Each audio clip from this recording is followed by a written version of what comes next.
Welcome. This is chapter 14, and in this chapter, we're going to look at classical genres of vocal music and mainly classical opera. Opera. So, one of the most significant forms of vocal music in the classical period comes in the form of opera. We definitely see opera as a very, very important part of the Baroque era, and it continues to be very, very important in the classical era. Now, there's a few differences now. Um, in the Baroque era, it mainly focuses on serious opera, or what they call opera seria. But in the classical period, we still have serious operas, but we also see a lot of more of a new genre called comic opera or opera buffa. Okay, and a lot of these operas they're geared towards the middle class. They have characters of everyday characters, of everyday people from everyday life, rather than Greek gods or aristocracy. A lot of them have fast changes in moods. They definitely are based with those. So we still have finding the recitatives, and then we have arias, or we're going to find ensembles like duets or trios that are interacting together in opera. And a lot of these operas will move smoothly between different styles. Now, one thing that opera in the classical period definitely really takes advantage of is the idea of vocal ensembles. Okay. And a vocal ensemble could be maybe a duet with two people, maybe a trio with three people, and so forth. We can have multiple characters on stage sing simultaneously and sing using counterpoint and so forth, and exist in what we call a vocal ensemble. Okay, and maybe two characters are going back and forth arguing, and maybe the third character's in the background just commenting on everything. That's one example of a vocal ensemble. Each character will respond in their own way to the dramatic action or the action that's going on stage. Um, a lot of these ensembles, they usually end up, like the larger ensembles, will end up at the end of acts or big sections in the opera, and the functions to kind of close out the section. Um, and this is a typical kind of thing that really, really comes out in the late 18th century. Mozart and opera. Now, Mozart was a master of classical opera. He writes several of the operas, and he writes three of the most important operas of the classical period. Okay, the three operas would be The Marriage of Figaro, Don Giovanni, and another opera that's not listed called Così fan tutti. And he writes operas in serious operas. He also writes more comic operas as well. There's a German style of operatic style called Singspiel, and Singspiel incorporates kind of slapstick comedy and has a lot of spoken dialogue. Mozart's The Magic Flute is an example of this. Okay. Now, towards later in life, Mozart creates a new kind of opera. And this new kind of opera it's a blend of opera seria and then comic opera. Okay, so it's a serious plus serious topics, and then he's gonna have comic elements thrown in there. Okay, and two examples of this are just gonna be The Marriage of Figaro and then Don Giovanni. Don Giovanni is what we're going to talk about in this chapter. Another element that is important to point out is the collaboration between Mozart and a guy named Lorenzo da Ponte.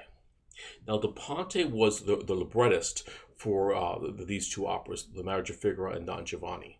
So his responsibilities were to write the text, work the plot, and so forth. So he wrote the text for the lyrics.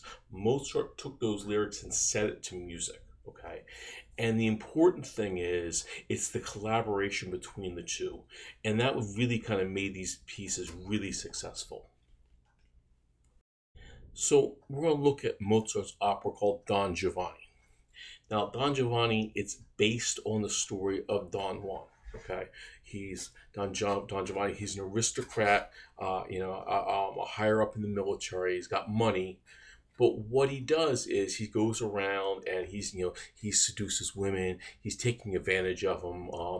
So you have this aristocrat going around in this opera, raping and murdering women, taking advantage of them, and he's kind of painted like a scoundrel. He's devious. He's seedy. Okay, and in this opera we have an aristocrat now, in like this negative light, and so we have a drama that's critical of the aristocracy. Okay, which was not really until Mozart that wasn't done. Okay, so it was premiered in Prague. It has a very very favorable reception. And since the inception of Don Giovanni, it's probably one of Mozart's most famous operas, and it's one of his most important operas too. So yeah, technically it's a comic opera, but it's got serious elements in this. The opening scene of the opera opens out with basically Don Giovanni's character raping Donna Anna, and then the father tries to break it up, and Don Giovanni and her father, called the commandant, duel with swords, and John Giovanni kills the commandant. So we have murder in there as well. That's how the opera opens up. So there's a lot of serious things going on in this opera. In addition, we have a lot of depth to a lot of the characters. We can see their motives, their intentions. The music is also used to communicate a lot of information about the characters and the dramatic action. And we can see this all throughout the opera, and we can even see this in the aspect of the overture as well. When the overture starts with this slow introduction, we have this dramatic, serious, intense tone. And this intense tone of the overture is forecasting what's going to come. It's forecasting these dramatic elements that are going to be coming out in the opera. So continuing talking about opera, we're going to look at Don Giovanni. And the first thing we want to look at is the overture. Now, the overture is the instrumental piece that's played before the opera starts. Okay, it's going to function to introduce some thematic material to the opera.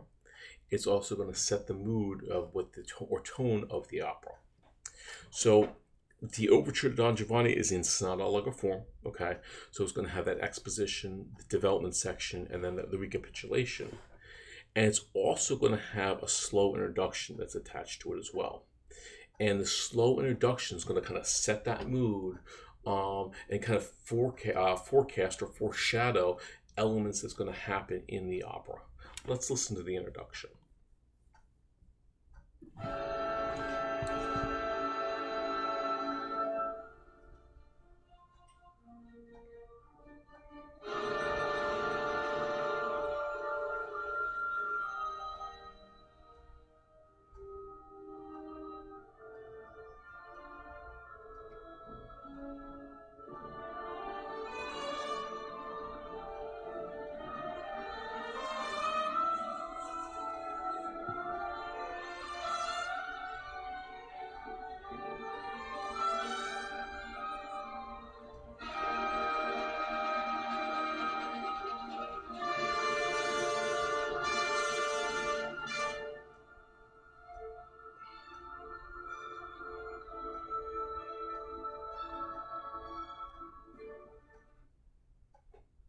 So we transition from that slow introduction. The exposition is going to present the first theme. Again, the exposition is going to go from the slow introduction transitions to a fast piece now. So the tempo is going to be like an allegro.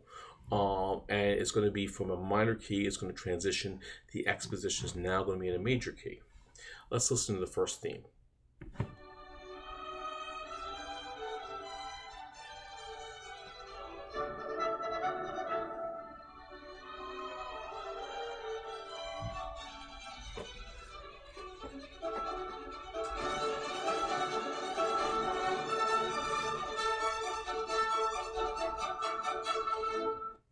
So we can see the mood is completely changed.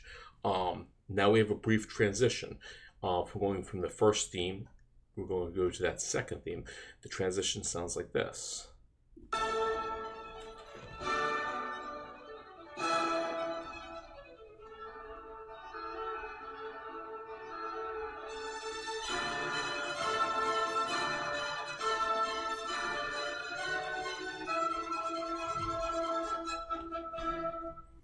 And now we've arrived to this dominant section with the second theme. Let's listen.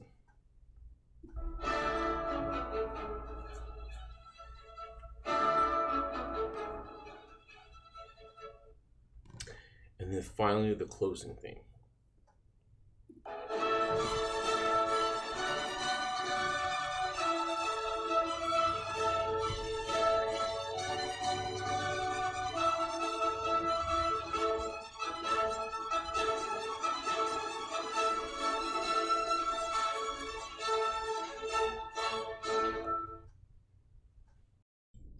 Continuing talking about the overture to Don Giovanni, we come to the development section. Now, in this section, what Mozart does is he develops the first and second themes in the exposition. So he's going to take these themes and he's going to modulate them to different key areas. Let's listen.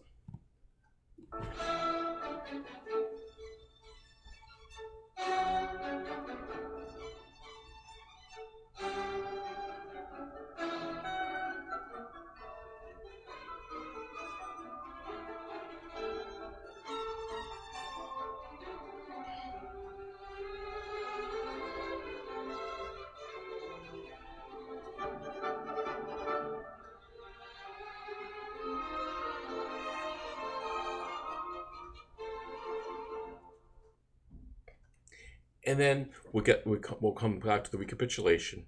He'll present all the themes again in that tonic key. And then he'll have a coda. Now, normally the coda is to really have kind of solidify, we're back in that tonic key and kind of wrap everything up. Let's listen to this coda that Mozart has for Don Giovanni and think about if it does that.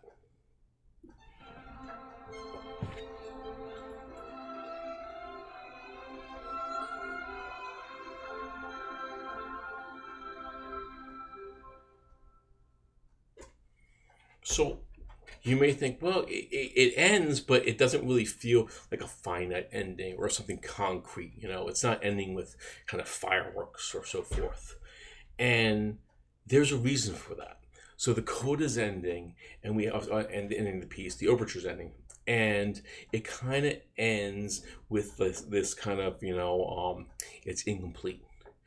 And the idea is what Mozart does with this overture, the coda, is he's just setting us up. We're kind of has like a calf cadence where we're concluding it, but we're also introducing the opera. So as this coda is happening, the curtain's coming up, and Luparello's going to walk out on the stage, and he's going to start to sing his aria. So the coda functions to do two things: concludes or wraps up that overture, but also it's to transition right to the opera. Now, let's talk about Act 1, Scene 1. The curtain rises, and we're going to see a couple things happen. Okay, so we're going to have a couple characters on stage. The first one's going to be Leporello. We'll see on stage singing an aria. Leporello is Don Giovanni's servant, kind of middle, lower class. We'll see Don Giovanni come on stage next, and he's the title character. He's he's an aristocrat, but he's also a rake, a villain, very, very seedy kind of character. Then we'll see Donna Anna come out, and Donna Anna, she's a virtuous woman, and she's one of many of Don Giovanni's conquests. And then finally, we'll see the commandant come out, and the commandant is Donna Anna's father. Okay, he's a military man, elderly though, and he actually challenges Don Giovanni to a duel right on stage, right in the first scene of Act 1. Now, there's a lot of drama. When this curtain goes up, you get hit with a lot of drama, and there's a lot of things going on right at once. And one of the beauties about Mozart is he really enhances all this drama through musical cues. Okay. Now, what are some of these musical cues to watch out for? So we first see Leporello. Leporello is he's a servant. Okay, he's middle class. And he has a patter song. That's his first aria, and it goes bum bum bum bum bum bum bum bum bum bum bum. And this was kind of a like a stock song that was typical back then, that a like someone of the middle class may sing, mimicking someone that they may sing. Okay, and it's one of the ways Mozart conveys to the audience this character is kind of, one in the middle class, or a lower kind of class character. The next, we see Don Giovanni and Donna Anna have much more lyrical, rising lines, and so forth, to mimic the fact that they're nobility. Okay.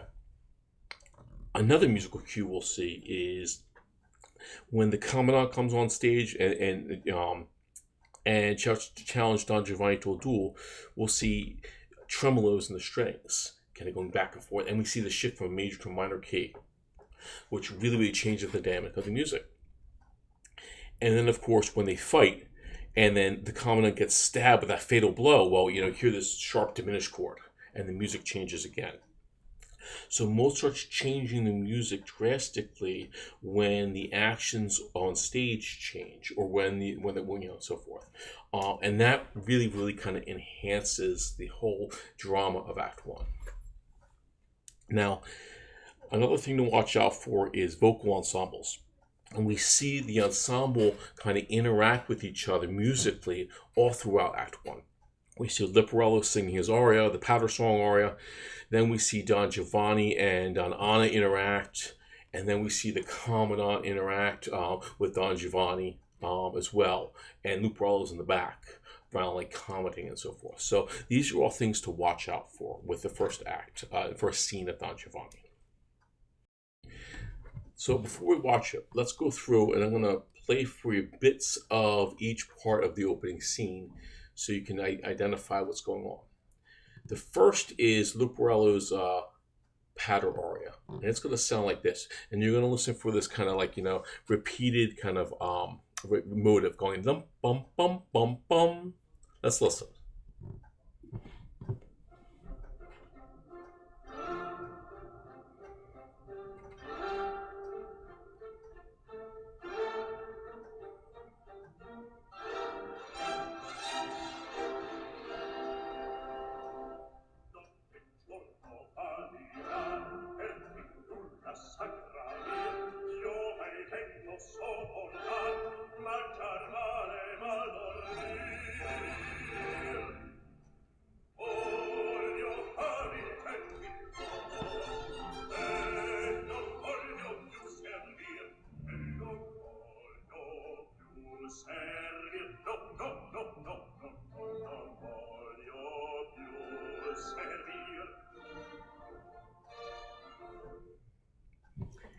After he sings his aria, you'll see Don Giovanni and Donna Anna come out and interact, and Leporello will be in the background commenting. Let's listen to that.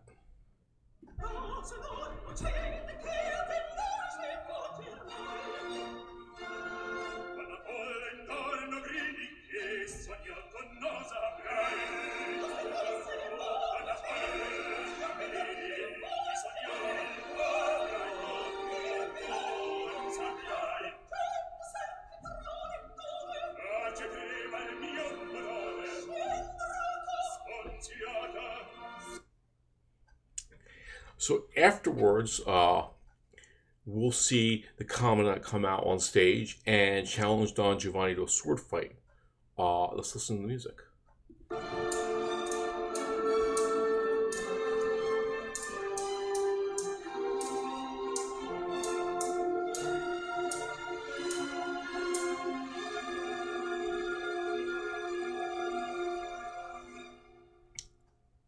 Obviously, it rises, and comes to this big climax. The Commandant gets stabbed, and then the music for that sounds like this.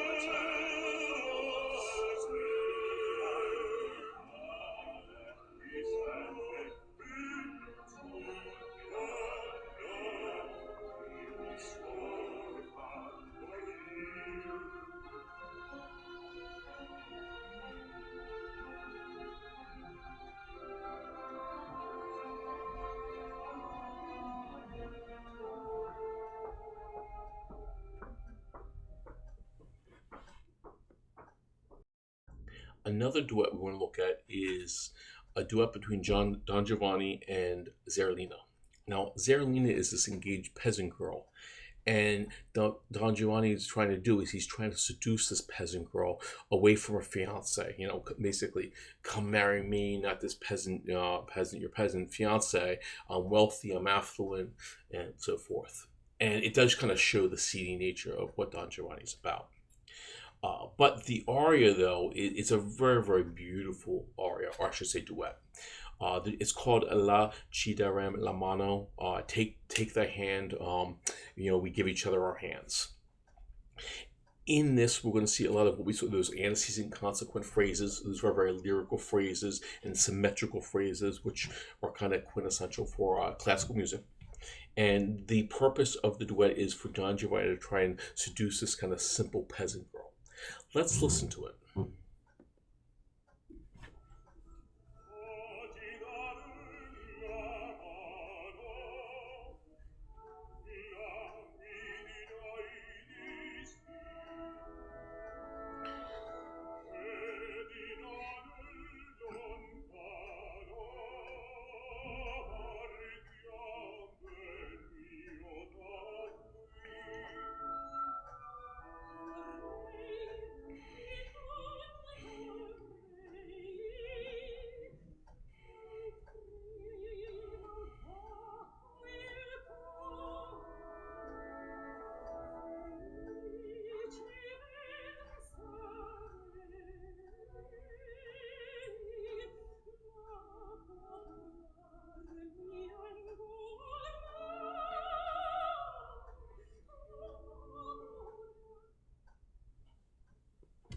So this concludes our chapter on opera and the opera Don Giovanni.